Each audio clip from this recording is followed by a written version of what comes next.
good so far? It's some candy, some donuts. If y'all need to get the energy going, you can feel free to step out. I do want to say that when we do these sort of conversations, if we say anything that makes you feel nervous or anxious, feel free to step out and recenter yourself. We have a quiet room. We also have a therapist here. Raise your hand, Dr. Adrian. Y'all see Dr. Adrian? Say, hey, Dr. Adrian. So if anybody feels like they just kind of want to talk to somebody or, get their thoughts out, you can totally do that and then come back into the panel. But I am Shanti Das, Auntie Shanti, the founder of Stylish Ashamed. It is such an honor to be here. We have Dr. Gunter here, who has done so much work in the space of behavioral health, and she's worked with the Atlanta Falcons. And she also now, y'all, she runs the Mind Health program for the NBA, so she's like a really, really big deal. So for any of y'all that love the NBA, she does all the mental health and awareness campaigns for the NBA. We also have David Gooding, who is the son of our executive director, Jewel Gooding. We also have Alicia Washington, who is the daughter of one of our partners, Jess from Usher's New Look. And then we have the amazing Savannah. I don't know how to pronounce your last name. What's your last name? Elahi. What a beautiful last name. And so her mother also is a behavioral health specialist. So without further ado, I'm going to jump right in. Okay. We're excited for y'all to join us today for the Cope Clinic Teen Chat this morning. We will discuss teens' mental health concerns, stressors, and healthy coping strategies. In addition, we will discuss the importance of mutual support from peers and trusted adults such as parents, mentors, and coaches. Each year, our partners at Vox ATL conduct a teen survey that collects insights and perspectives to inform adults who work with and care about our youth. It is empowering to highlight that 59% of teens reported talking openly about their mental health. That's like a really big deal, because a few years ago, I don't know that this statistic would be this high, with only 14% answering no. Now is the time to teach adults also how to receive those conversations. So during this chat, teens may share their experiences regarding suicide and other mental health crises. We want you all to have a safe space and to feel comfortable participating in this conversation and discussion. With that being said, if anyone feels uncomfortable, as I mentioned, we empower you to step out into the hall, take a break, and return to the space when you are ready. Someone from our team will make sure they check on you as needed. So without further ado, I'm excited again to bring this fantastic group of teens together, a behavioral health expert, to discuss how daily stress impacts daily functioning. Finally, we will address why discussing our mental health is critical to healthy living. Good mental health supports overall health, school success, extracurricular activities, careers, relationships, and what? Financial stability when you want to get that bag. Let's get to know our guests and who can offer insight. So first up, Savannah, give us a little bit about your background in about 30 seconds or less. You just hold it. Okay, okay. Hi, like Shanti mentioned, my name is Savannah Elahi. I'm 16 years old and I'm from Atlanta. I have a passion for poetry and writing as well as human connection. And I just recently joined the Student Advisory Council of Stylish Ashamed. So yeah, I'm really excited to be here and hear what everyone has to say and share my input. So yeah. Thank you, Savannah. Yes, y'all give it up. Next, Alicia Washington. Hey y'all, my name is Alicia Washington. I'm a senior at New Manchester High School. I'm just the type of person to always perform and be on the stage, but on the side, I've always been very cautious or aware of just mental health, especially through my friends and family. So I'm really excited to be here. We're excited to have you. Give it up for Alicia, y'all. And our last student is David Gooding. My name is David Gooding. I'm 14, and I'm an 8th grader at Trinidad Middle School, and I play football and baseball, and I'm excited to be here. Give it up for the student athlete in the building. And last but not least, Dr. Gunter. Thank you so much. Good morning, everybody. Can y'all hear me? Can y'all hear me? Yes, yay. So, my name is Kenza Gunter, as you heard. I'm a clinical sports psychologist here in Atlanta. I'm really thrilled to be here. Talking about mental health is one of my passions, definitely talking about mental health and youth and athletes are topics that I often discuss, so I'm just thrilled to be a part of this conversation and thrilled to be on the panel list with all of you always were. Dr. Gunn is also on our advisory board, so we are so excited to have you here. So let's jump right in, Dr. Gunter.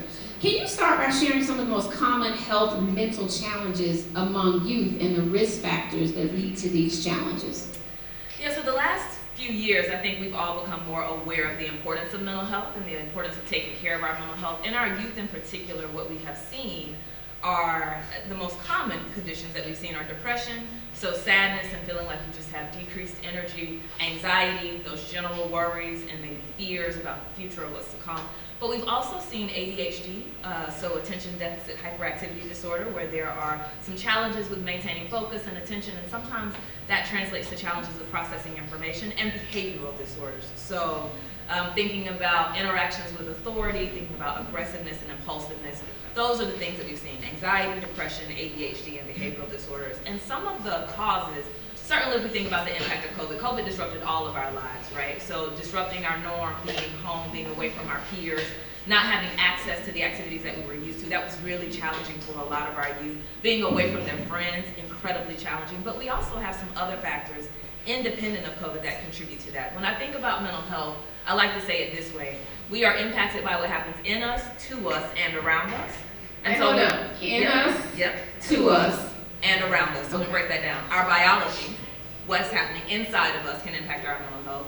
What happens to us, our interactions, the environment that we're in, the social interactions that we have can impact our mental health. And then thinking about around us, society, and the systems that we operate in. So all of those factors intersect and come together to impact youth mental health. And I think historically what we've done is thought about mental health as something that adults experience, and we've not paid attention to the experiences of the youth. So I really think it's important for us to focus on them, listen to them, and to try to offer support and thinking about all the things they have to manage to ensure that they're healthy as well. Great information. Thank you, Dr. Gunner. And speaking of listening to them, let's hear from our youth panelists. All right, we'll start with you, Alicia.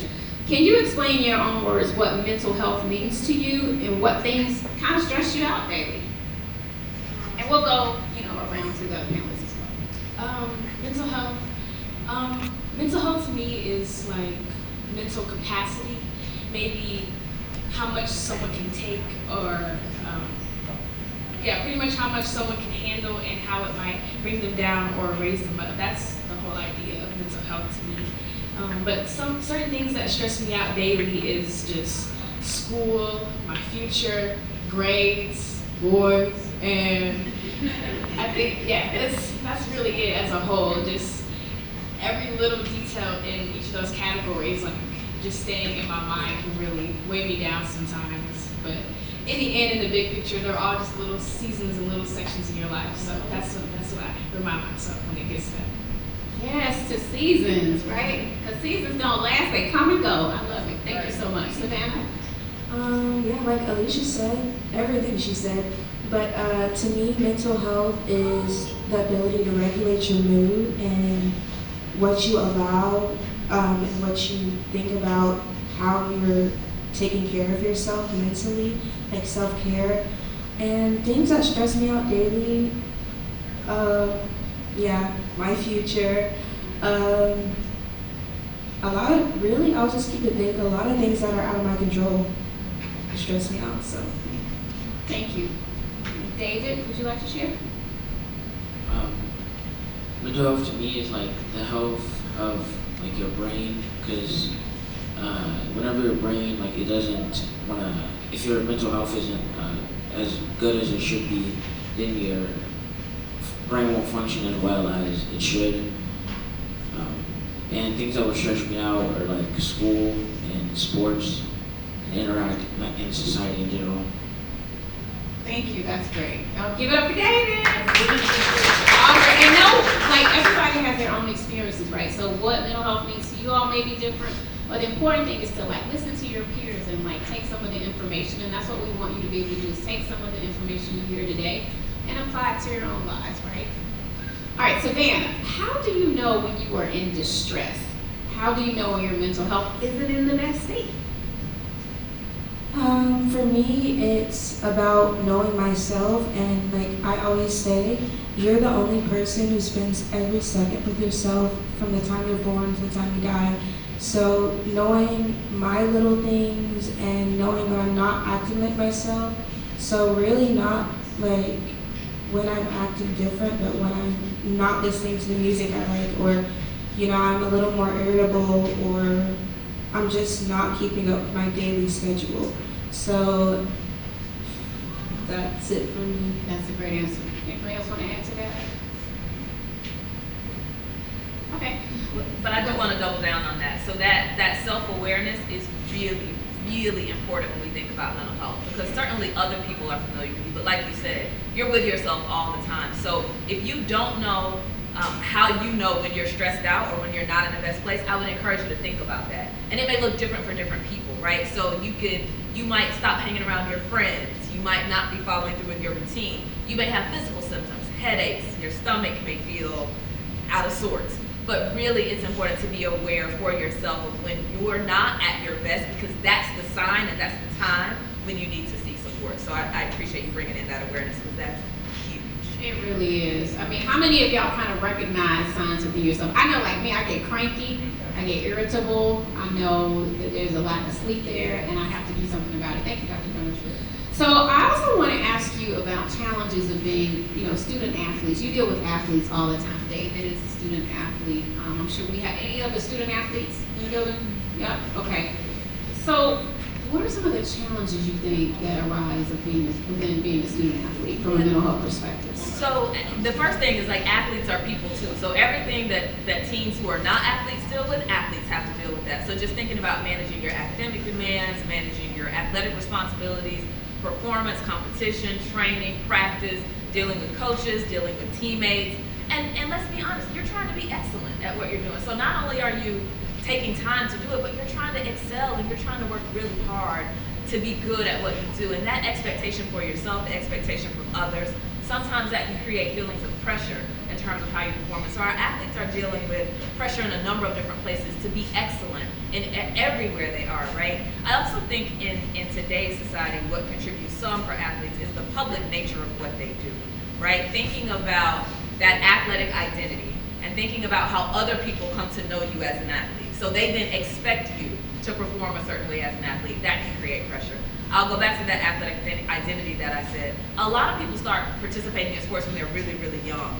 So like 4, 5, 6 years old. So their identity becomes wrapped up in who they are as an athlete, right? So if they're performing well, they feel good about themselves. If they're not performing well, then they may not feel good about themselves. So really helping them to understand that sport is what you do and not who you are is a really that's a good gem. Yeah. Say that again. Sport is what you do. Y'all say sport is what you do. Sport is what you do. It's not who you are. It's not who you are. And I would apply that to a lot of things. If you're a performing artist, if you're a musician, a dancer, an actor or actress, that's what you do. Yeah. That's not who you are. And so thinking about the value in the work that you have beyond what you choose to do is really important, because that can be a huge stressor when people combine those two.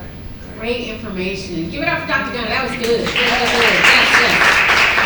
All right, I'm going to go next to you, Alicia. In what ways do you see yourself or your friends/peers coping with daily stress? What healthy techniques do you see them doing, or maybe some that aren't healthy? I see more healthy I see less healthy coping techniques than healthier coping techniques that my friends do. They like to smoke, and that's just a major one that they do. But some of the healthy things that they do might pray or just talk to other friends. And I do the same thing. I like to pray and just try and keep in contact to people that will hear me out and might even understand me. So that's it. Thank you. Savannah, you want to add to that? For me, it's. I'm sorry, I have ADD. Can you restate Oh the yeah, question? absolutely. In what ways do you see yourself or your friends or peers coping with daily stress? And then what healthy ways or unhealthy ways are they coping? Okay.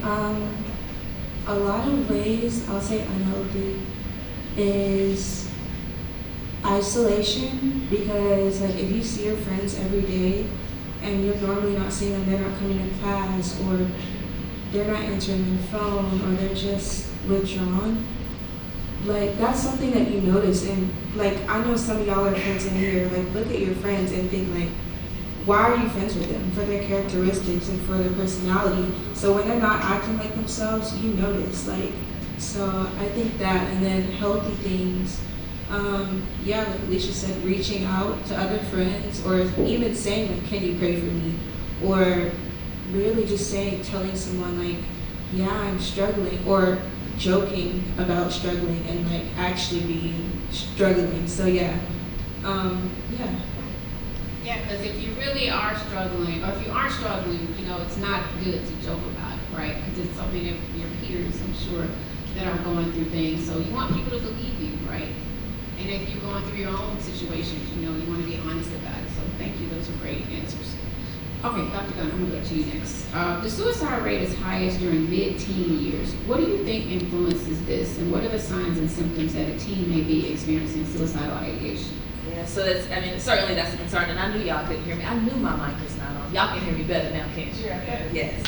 So, that statistic is concerning, right? Because we certainly want all of our youth to understand that their life is valuable and we want them to be here. But if we think about what's happening in those mid-teen times, we have puberty, right? And adolescence is happening. So there's a lot happening internally, biologically, in terms of hormones, in terms of what's happening in our brains. And so that's a huge part of what's going on at that time. Because 50% of all lifetime mental illness shows itself by the age of 14. Wow. So across the board, 50% shows itself by 14. So just in thinking about how mental health, the onset of mental health, that's a key time when we see the presence of mental health symptoms for the first time. Some of the other stressors that I think, though, play a part. If you think about what's happening in a person's home, certainly we would hope that everyone's home is a safe environment, but if you have a home that is characterized by any kind of dysfunction, by any kind of abuse, any kind of neglect, that can impact how a teen sees themselves as they are trying to figure out who they are in the world. If you think about peers, peer influence is a real thing. So thinking about the people that you are around and how they may be influencing you positively or negatively. And then for my teens, I have to talk about social media. I understand the benefits and the ways in which social media has allowed us to connect with people in ways that we haven't connected before. But it's also created a 24/7 space for us to compare, for us to judge, for people to criticize, for us to have negative interactions that we don't have a lot of control over, but that can really impact us. And so I think we have a space in that mid-teen where people are trying to figure out who they are and how they want to move in the world, and there are all these factors around them, many of them that are not necessarily positive, that are impacting them. And so we really have to double down on strengthening our kids, reminding them of who they are, equipping them with tools to manage the world around them in a very real way, because there are a lot of factors that are really central at that time. So peers, social support, family, internal coping strategies, again, we need to teach those things in a very real way to help them combat some of those challenges that happen in those teen years. Great information. And also I think it's important that y'all, even at your age, you can encourage yourself. You know, think if you went to bed at night and you saw something negative, right, that somebody put some crazy trolling one of your, pages or whatever on whichever outlet you use. You wake up in the morning, because I know I do it, and Auntie Shanti does it all the time. I'm like, girl, you are beautiful, you are fierce, and you got this. And I wake up every morning and look in the mirror and say that to me, because every day is not a good day. Every day brings its own challenges, whether it's school for you all, or something happening within the home, or social media, or a sporting event, or cheerleading event, whatever it is. We all go through a lot of changes, but you have to be able to encourage yourself. I think about these Post-its, and sometimes what I encourage adult and youth, the clients that I work with, to do is to write positive things about yourself, write positive statements and post them up. Yeah. Because like you said, sometimes you just don't have a good day, and on those good days, you might not even be able to think of positive things. But if you can look up and read them, that also can help you. So posting them around your room, or putting them in your backpack so you can carry them with you and you just happen to see it, but making sure you surround yourself with positive words, because words are powerful. Amen. All right, I'm going to open up this question to our youth panelists. Can you tell us if you're ever afraid to open up about your struggles and why? Anybody want to start? Yeah, so sometimes I do get afraid to open up, and I think that fear is a very natural emotion. Like, that is what we're supposed to feel as humans. And for me, I like to be in control. And it's not my best trait, but when things aren't going my way, it's not like when things aren't going my way, it's when I'm losing control and things are going bad. I am not somebody that likes to give up that control. So when I speak or when I talk about my mental health, sometimes it feels like I'm giving somebody else the ability to like validate me, and I don't like that sometimes. So that, and then also like at this age, as you all said, we're struggling with like, we're juggling a lot of stuff. So I kind of get like, oh, you know, I'm not feeling good today, or oh, I haven't been myself recently, and I put it off as just another like task or just something in the back of my head. So yeah. Thank you for that. Alicia, you want to answer that? Okay, the question is, can you tell us if you are ever afraid to open up about your struggles and why? I don't know if I'm afraid to open up about my struggles, but I'm very cautious when it comes down to that, especially to the people that I would open up to, because when it comes down to school and all the different people that are in there, everyone, it's really easy to just start talking and let it loose about anything that's going around. So I try my best to, whenever I do open up, I try my best to maybe not share too many details, because I don't know if I feel comfortable with letting my business be around the school, because it's just very easy to slip something, especially to the wrong person. Absolutely. You want to make sure it's a safe space, right? So being able to have, you know, certain people that you really can put your trust in to open up. David, would you like to add anything? I normally I'm not afraid of sharing with others. I normally like to share with people I know though, like close friends or family, because sharing with people who like you just met and you don't know like a lot about them, you don't know what they could do about. They can overtake you or like use your struggles as like a disadvantage. Yeah, or to use get it against you, right? Yeah. That's good, David. Y'all give it up for David for that. It's important that, Alicia and Savannah, what you guys are saying, we need these safe spaces to be able to open up. I call it my starting five, right? So we're in basketball season. Everybody watched Mark Madness last night. It was really good. Can't believe Alabama's out, but anyway. Before you can start a basketball game, you have to have 5 players on the court. So I use that in my life. Like I feel like I have my starting 5 around wellness.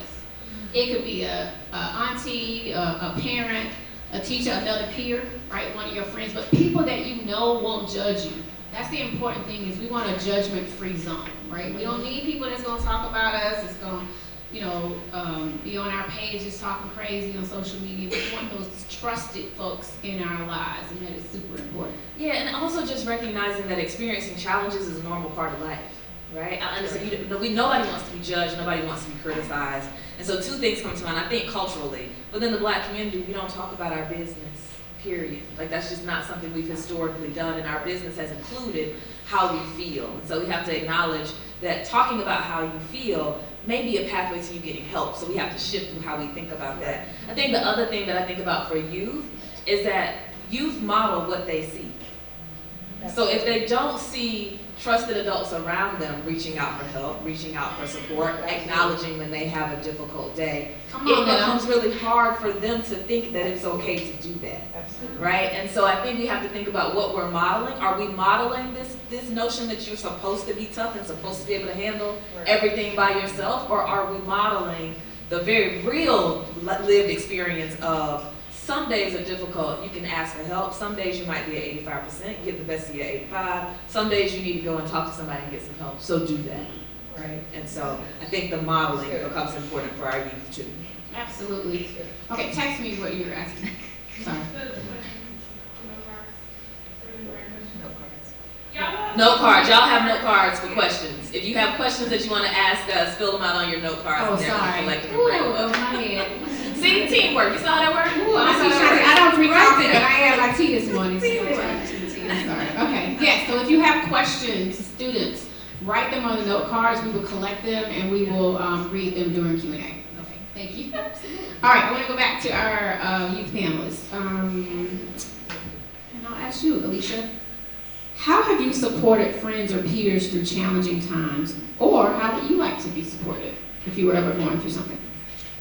When it comes to my friends, I always just check up on them and ask them if they're okay. Or just, I try to, I guess you said, try to not judge or just let them talk freely. And if they want advice, I would provide it. Or if they just want someone to talk to or let loose, I'm there. And I'm just willing to also just pray for them. And that's pretty much what I would do, because at this age, there's not much we as teenagers can do when there's certain circumstances that our friends are in. But just being a peer that they can talk to is what I try to do, try to be. But when it comes down to me, I would love somebody to just talk to. You know, not everyone has an answer, not everyone has a solution every time. It might not be like the best way to solve the problem that I have, but it feels good to know that I can talk to someone or just Yes. let loose, get it out of my system. That's amazing. You just want somebody to sit there and listen sometimes, right? In that safe space. What about you, Savannah? For me, when I'm around my friends, I have different friends. So like all of my friends are completely different, complete opposites of each other. So depending on what that friend needs, I always encourage my friends to communicate what they need. So if I notice that they're not feeling too well or that they haven't been themselves, I'll ask even like, what do you need? What do you need from me? What can I do for you? Is there anything else that, you want to talk about? So sometimes like your friend just needs somebody to cry with them or laugh with them or distract them or just sit in silence. Like it varies from different friends. So I know for me, I don't know if any of you know this, but your love language is the opposite of the way you kind of self-sabotage. So like for me, it's quality time, and I isolate, so I need my space. So. Thank you. That was powerful. Debbie, you want to add anything? Yeah, the question was, how have you supported any of your friends, like during challenging or difficult times? And then how would you like to be supported if you were going through something? For my friends, I try to get them to be active, like talk, and also like get them to distract them from what they're sad about or something. And for me, I just like to talk to people, and I like to interact with more, so I can distract myself from the struggle. I love that. Don't we all need friends like these? Like, come on now. Like, y'all give it up for our youth families again. They're like, doing such a great job. What do you think about that? Like, just youth understanding the importance of really having someone to support them in a way that they would want to be supported. I think it's essential. Especially their peers. Yeah, I think that's essential too. I mean, the young lady said, there's not much I can do, but I try to be there, and I think that's huge, right? Just knowing that you can go to someone and be yourself around someone and they will listen and not judge, I think is really important. But I also think sometimes what we can do is encourage our friends to get additional support if they need to. So identifying that trusted adult, because we don't want you all to have to hold everything in alone or to hold everything together. We want you to be able to get to the resources that can actually help you address the concerns. So it's really important to have friends that you can talk to, people that you can trust, you can be yourself with, and also people that you trust to help connect you to trusted adults who can assist you in the process. Okay, you just teeing up my next question. So perfect. So speaking of trusted adults, question goes out to our youth panelists again, so here we go. What are some things that you wish parents or adults knew when it comes to supporting your mental health? Because it can be really tough at times to talk to your parents about it. So who would like to start? Well, some parents, like, they understand it, but not all parents, like, they normally deal with it. They normally deal by it, like, they're by themselves, like, by setting examples. So, like, different kids, they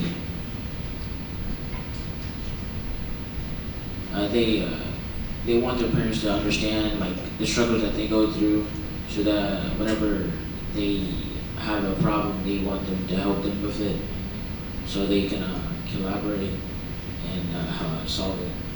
Absolutely. Thank you. That was great, David. Alicia?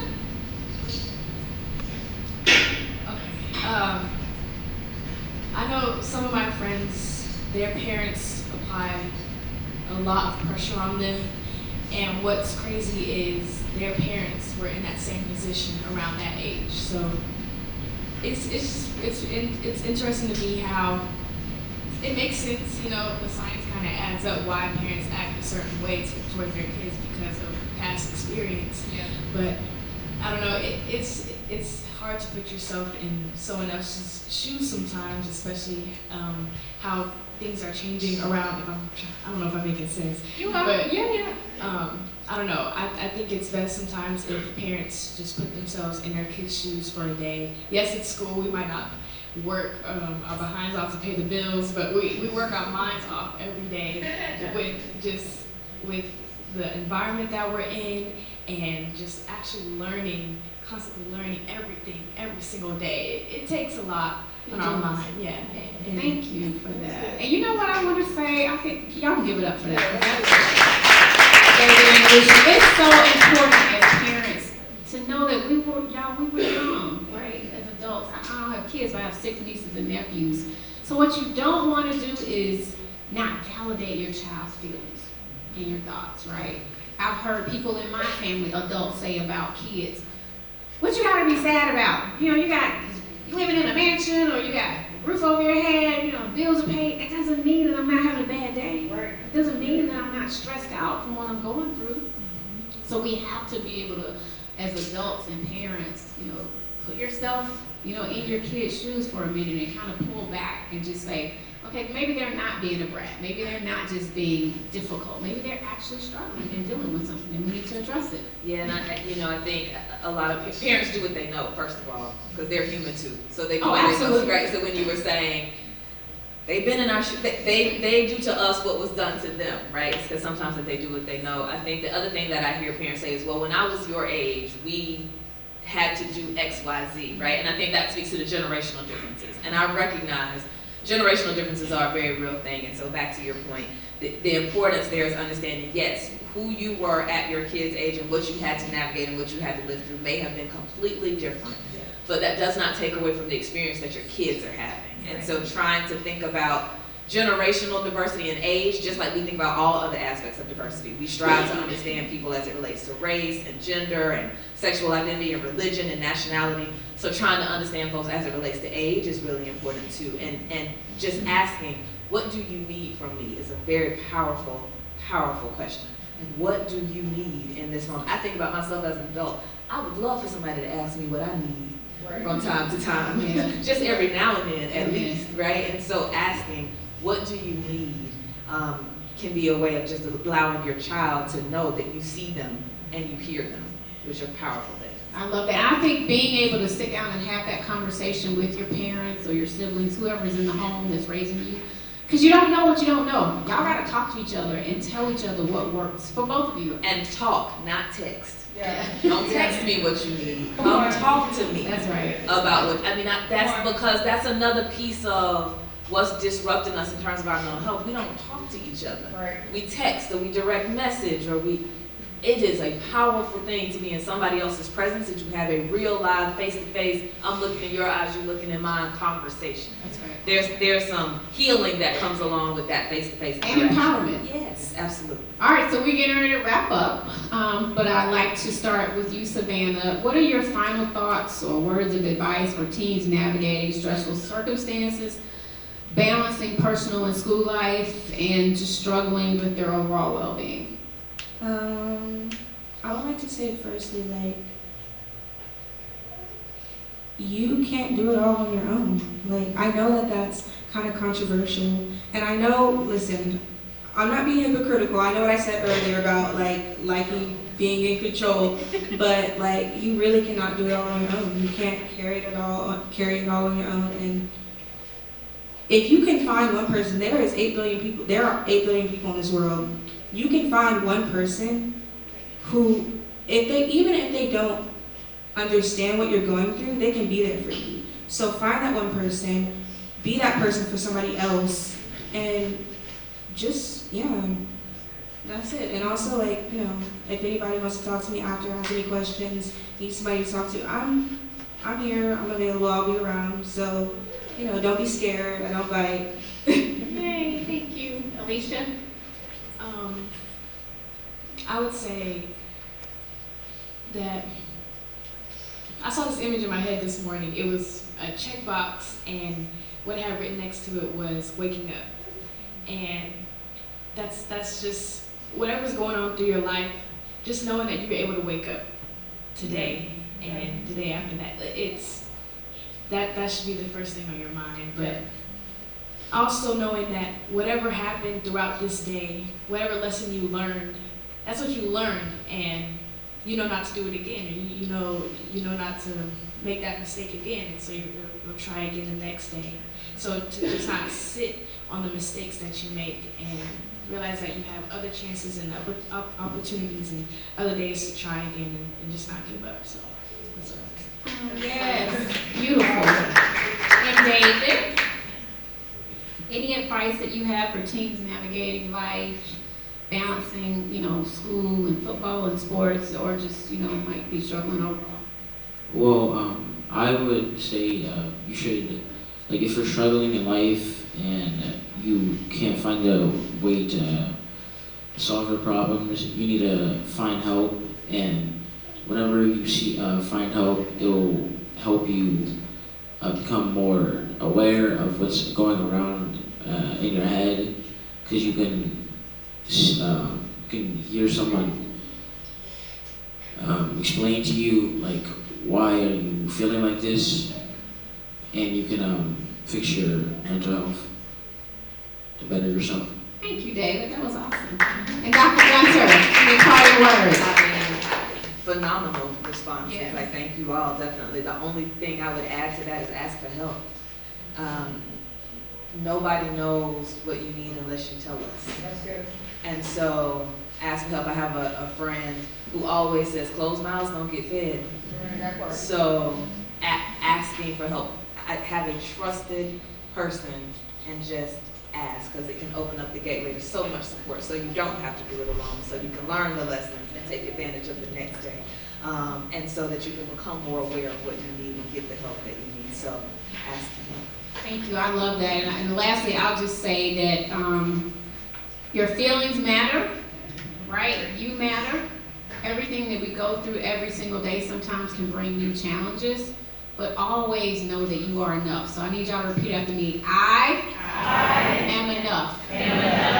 Look to your left and say neighbor, or your right. Neighbor. You are enough. All right, y'all, let's give it up for Savannah, Alicia, David, Dr. Walter, and I am Auntie Shari. So we have a few minutes of Q&A. Do we have any questions? Y'all pass them down the middle, to the middle. Any questions, or you guys? Did anyone write down any questions? If you have a question, raise your hand. How about that? Okay, yes, and we're gonna give you a mic. Let's do this.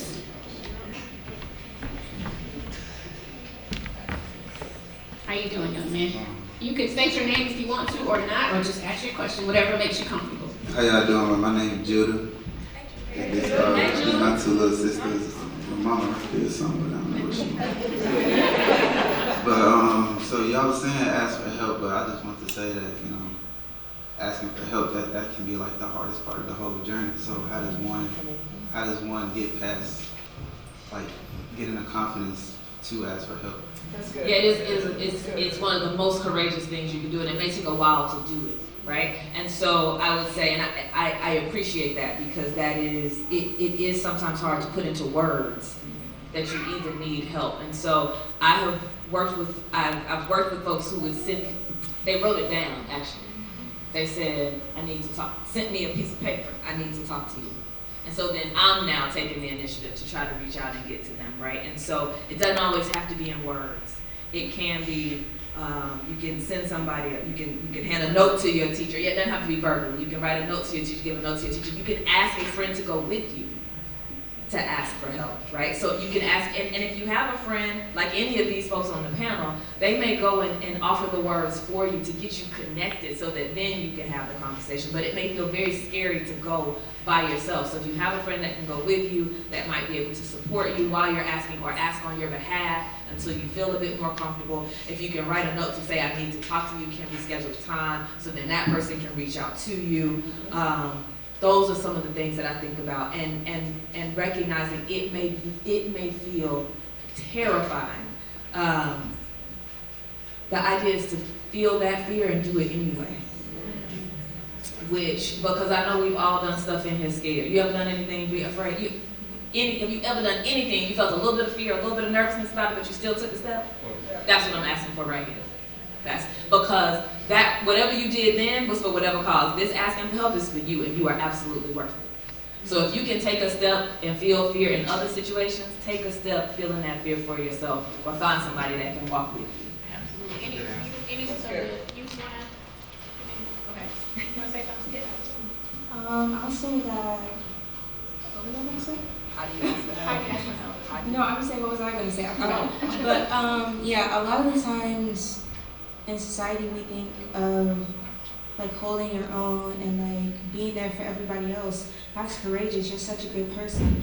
But really, like, a brave thing to do. Like, you have to think about it, because I know even me, when I come to somebody for help, I feel kind of weak. Like, and you kind of have to reprogram your brain and be like, actually, this is the courageous thing to do. This is like to get out of your comfort zone. So I don't know. That's for me. There's one more thing that I want to say that just came to me as you were talking is when people ask you how you doing, be honest. Because sometimes that's how you ask for help, right? You don't even have to initiate, but folks ask you, how you doing? What's going on? Are you good? And I'm fine. I'm good. I'm straight. Right? When I'm really messed up, scared, lonely, right? So sometimes it might be taking that moment to just answer honestly, and that could be the gateway to asking for help. That's good. Good. Give it up.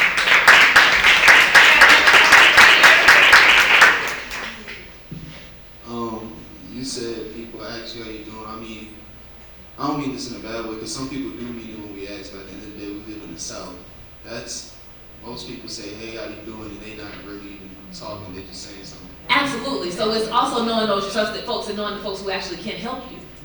Because everybody around you can't necessarily help you. Right? So if you think about trusted, and we saying trusted adults, and we keep saying, what is that? An adult that is safe, that you're familiar with, who actually you know might be connected to resources, who actually try to help you. Right? It might be an adult that you've seen help your friends. Y'all know the teacher, the counselor at the school who y'all all trust, who y'all all know y'all can go to, right? And who y'all also like. There's that person in your family that everybody goes to, because I know I can talk to them, they're not going to judge me. So it's when that person asks, or if you have a friend who knows of a person who is like that person, it's going to that trust person. But you're absolutely right. Don't necessarily go around telling everybody, because everybody can't help you, and you might not feel comfortable telling everybody. But it certainly is when you recognize that coach. I feel like that coach cares about us as people, not just us as players. Or that teacher knows my sister's name, so they actually care about me. Or that person at the church, or that person in my neighborhood, they take care of all the kids, and we all know it. So it's those people that I'm talking about. When they ask, they really want to know. So it's those people.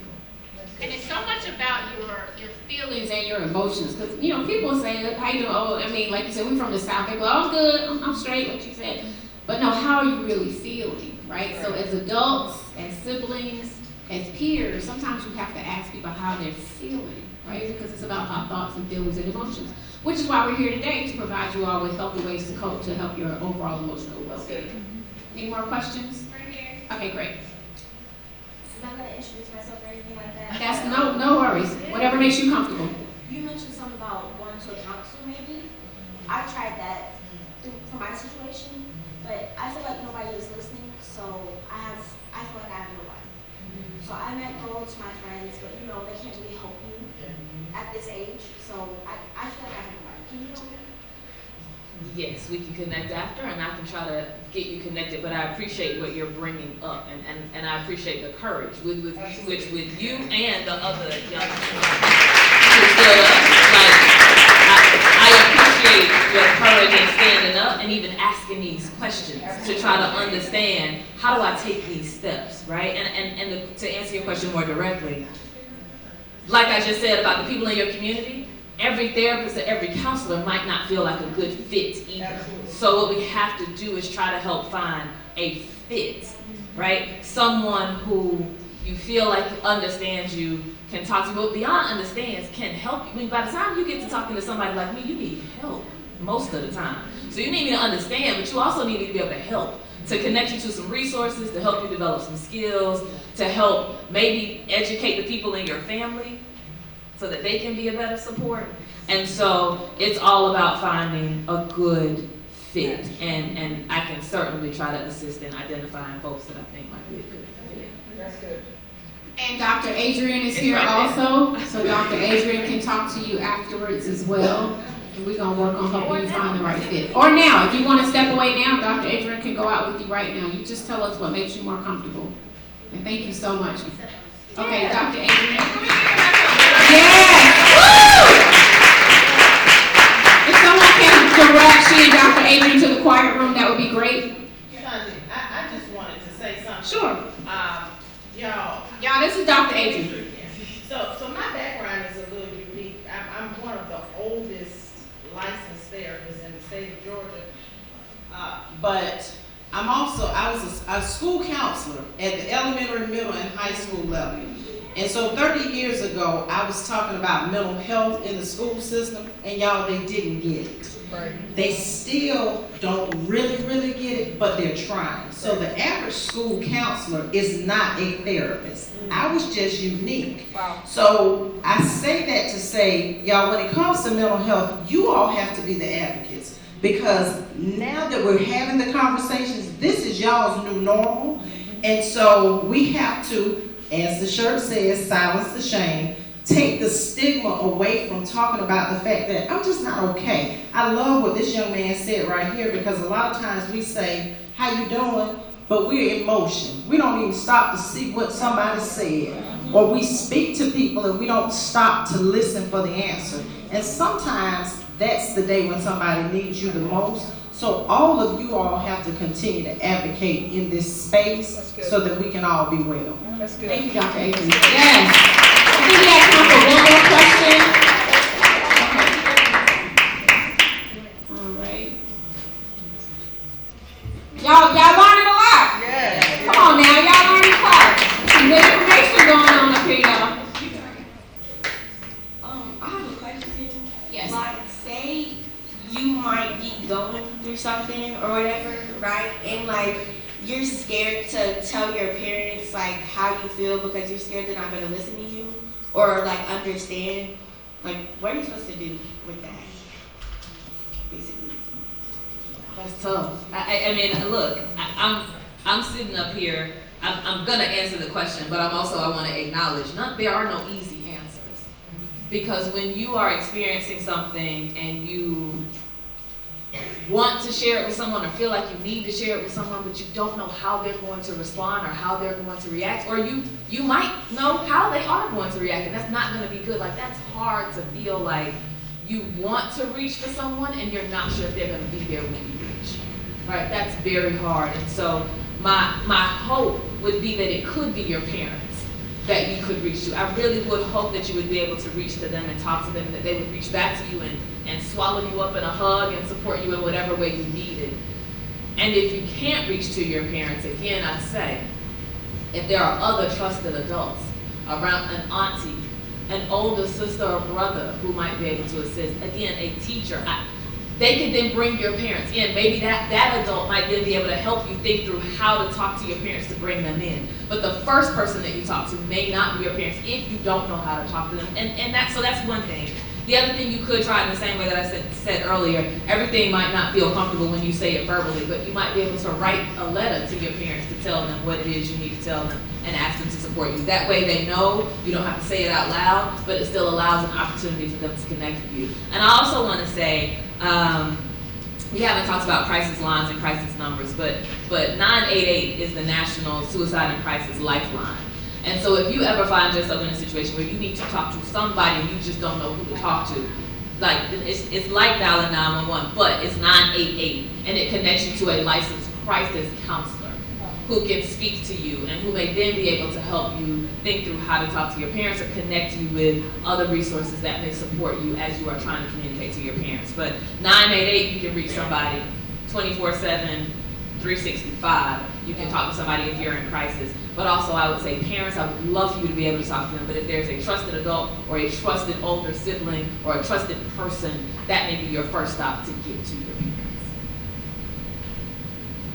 Great information again. Thank y'all. Let's give it up for our panelists. This was awesome. Dr. Taylor, Savannah, Alicia, David, and we're going to bring Michaela back up who's going to talk us through our next transition. Thank y'all. Those were great responses, by the way. I encourage all of y'all to go to the Vox podcast and video and share some of y'all amazing thoughts. But yeah, that was probably the best panel I have ever listened to because, you know what, and I used to work a lot with mental health activism. And the thing is, in schools now, there's cops, but there's not counselors that are trained to actually deal with trauma and mental health issues.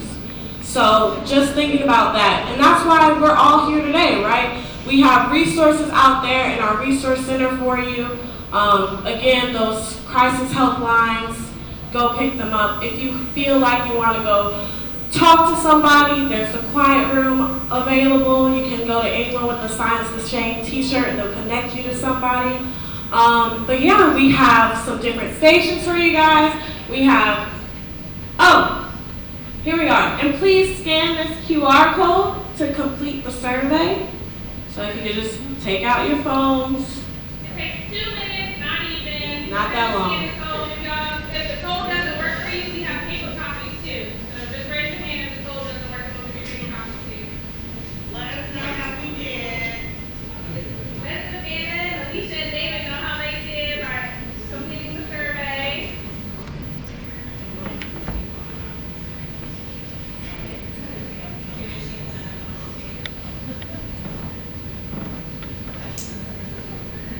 And I'll do it with y'all too.